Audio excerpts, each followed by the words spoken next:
In this video, we'll be talking about a few concepts that relate to food science. So number one is the Maillard reaction. This is, in my opinion, one of the most important and coolest reactions that relate to how our food is made. So the Maillard reaction is a non-enzymatic Browning reaction that occurs when you cook food from 140 to 165 degrees Celsius. And it's a very important process for flavor development as well as aroma and other things. So basically, this happens when the sugars in our food react with the proteins or amino acids in our food, and this makes the Maillard reaction to happen, which results in new flavors and aromas, as well as a brown color. Number two is caramelization. Caramelization is similar to the Maillard reaction. It's another non-enzymatic Browning reaction, but it only occurs with sugar. So sucrose, or table sugar, caramelizes at 160 degrees Celsius. And as you can see, sucrose sort of breaks apart and becomes different new components. And caramelization is really what'll take your cookies, like you can see from the top, from pale to really dark, rich, golden brown at the bottom. Number three is protein structure.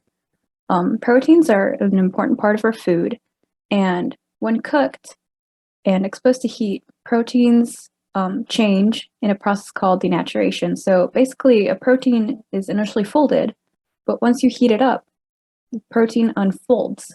And in cooking, all of those uncooked proteins, once they become unfolded, they sort of create a matrix or a network of proteins. And for example, in cake, this is what allows the little air bubbles to stay and make our cakes so fluffy.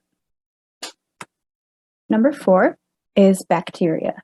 Now, bacteria is not necessarily something you want to think about when you think about your food, but they're a really important part of food science. And while there are some bad bacteria in our food, which we'll get to later, some of them are very important. For example, bacteria are vital for a process called fermentation, which is what results in some of our favorite foods, such as yogurt and soy sauce. And fermentation is something that has been done for ages by humans, and initially it was used for food preservation. Basically, the sugars in our food get consumed by bacteria, such as the lactobacillus bacteria, and they produce components such as lactic acid. This helps preserve our food as well as give it a new, different, sometimes tangy or acidic taste. And finally is water activity.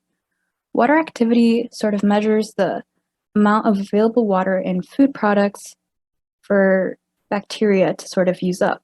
It's different from water content because a really moist food with a high water content can still have a low water activity, and it's really important value in relation to food safety. So for example, a cookie will have a much lower water activity than a cake, so a drier cookie will have a much longer shelf life